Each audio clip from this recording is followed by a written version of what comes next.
Have you ever felt completely surrounded by people, yet still deeply alone? You laugh, you hang out, you text back, but something feels off, fake. You keep people close, but your soul is still hungry. Maybe the solution isn't about how many friends you have, but how deeply you've gone within yourself. This isn't about hate or pushing people away. It's about rising without needing a hand to hold. It's about understanding why you don't need friends to feel whole. The lie we've been told, most of us fear being alone because we've been taught that solitude equals weakness. We're conditioned to believe that without a circle of friends, we're somehow broken. But what if that's the biggest lie you've ever been told? Real strength, the kind that can't be taken from you, comes from being able to stand alone, undistracted, unshaken, and untouched. Self-sufficiency isn't a skill, it's a lifestyle. Self-sufficiency means you don't look outward for happiness, stability, or identity. You build those things within yourself.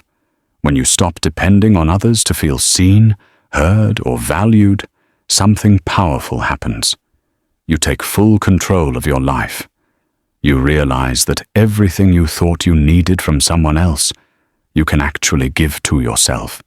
The moment you become emotionally self-reliant, the world loses its power to shake you. People can leave, friends can switch up, support can vanish, but you stay solid. You've built your foundation on something far more reliable than anyone else's presence. Your own. Most people build their lives on others' approval, needing likes, texts, attention. But self-sufficiency is like building your life on bedrock. Even if people pull away, your life won't collapse. Your peace, your direction, and your strength don't come from the outside in. They flow from the inside out. This doesn't mean you can't have relationships. It means your friendships become a choice, not a crutch. You don't chase people just to fill a void. You walk your path with clarity, and anyone who joins you is a bonus, not a necessity. This level of independence isn't cold, it's clean. It's free from emotional debt and fake smiles. Loneliness is a training ground, not an enemy. Most people are terrified of being alone, not because solitude is painful, but because they've confused it with rejection. We're conditioned to believe that if we're not constantly surrounded by people, there must be something wrong with us. But the truth is, loneliness isn't the real enemy. Dependency is. There's a dangerous illusion that your value is determined by how connected you are. But beneath all that noise, there's a question most are too scared to ask. What happens if no one shows up? If that question terrifies you, it's a sign you've built your identity on the presence of others. And that's a fragile way to live because people change. Being alone doesn't mean you're broken. It means you're free to face yourself without distraction. In those quiet moments, your real power begins to grow. The world teaches you to fear being alone because it's the only space where truth echoes loudly. In that silence, you come face to face with everything you've been avoiding, your insecurities, your fears, your inner dialogue. And that's exactly where transformation begins. True confidence is built when you can be completely alone and still feel complete. When you can walk into a room full of people knowing you don't need a single one of them to validate your existence, that's not isolation. That's freedom. So loneliness isn't your enemy. It's your training ground. Once you've learned to stand alone, you'll stop chasing attachment and start attracting respect. The harsh truth about conditional connections. Many friendships aren't built on truth, they're built on convenience. When that convenience shifts, those so-called friendships fade. That's when you realize how conditional most connections really are. People will be around when you're fun, useful, or beneficial. They'll show up for the party, but not the pain. That's not friendship. That's a transaction. We live in a world where loyalty is rare and masks are common. Time reveals everything. The real ones stay when it's inconvenient, messy, and there's nothing in it for them. The rest vanish like smoke. Friendships based on conditions are like paper in the rain. They look strong until life gets wet. While that realization can sting, it's one of the most freeing truths you'll ever accept. Once you stop expecting loyalty from convenience, you start building a deeper relationship with yourself. You stop breaking yourself to keep temporary bonds alive. You don't need a crowd to feel loved, especially not one that's only loyal when it's easy. You need realness. And sometimes, realness looks like walking alone. Not because you're hard to be around, but because you've outgrown conditional connections. Breaking the mental loop. Sometimes it's not love, and it's not destiny. It's a mental habit you've unintentionally created, a loop that keeps pulling your thoughts back to that same person.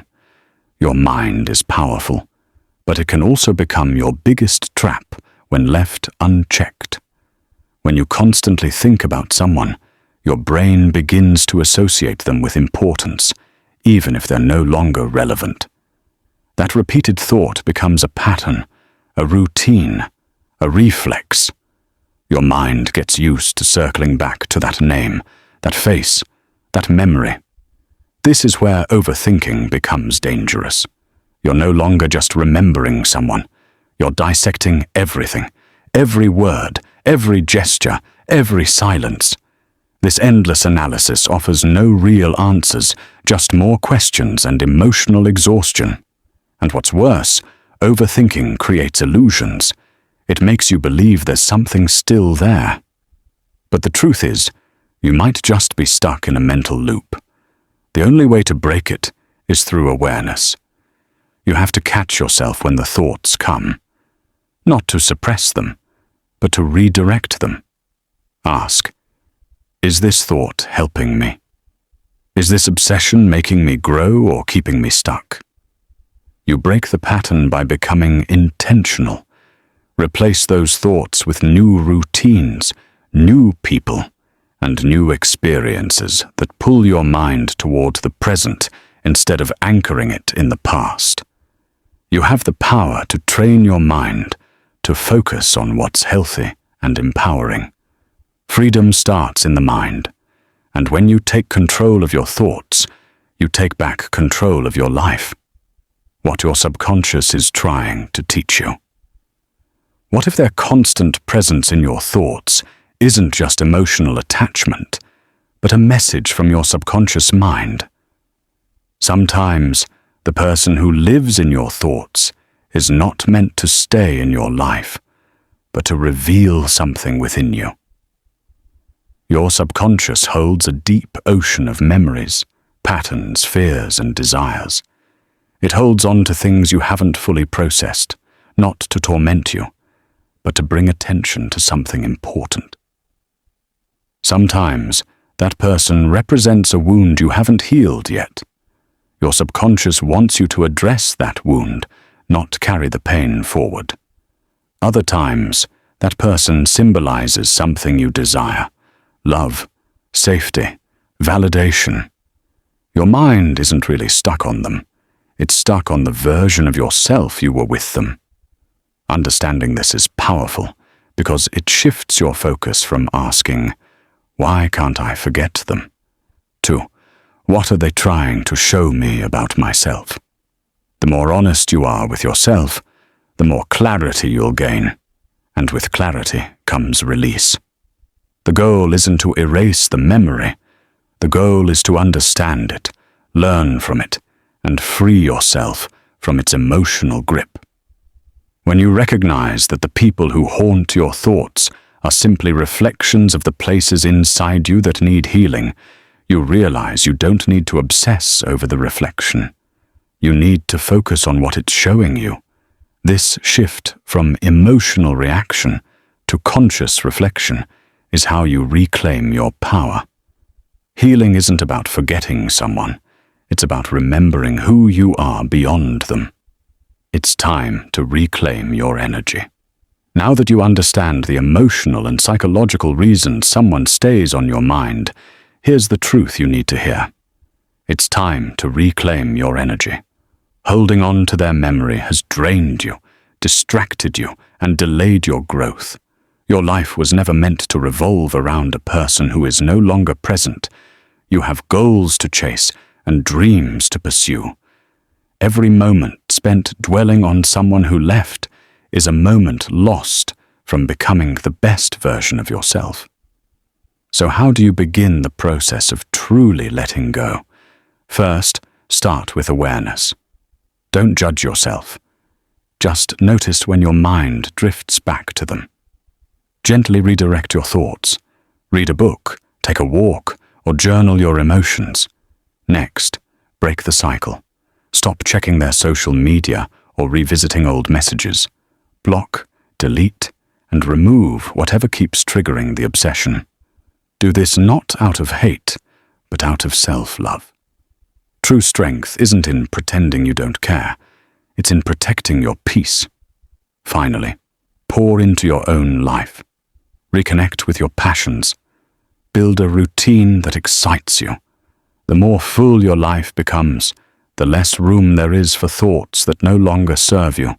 Forgive them, but more importantly, forgive yourself. Forgive yourself for caring too much, for staying too long, and for hoping when you should have moved on. You're about to discover that this mental and emotional tug-of-war isn't the end of your story. It's the beginning of something greater.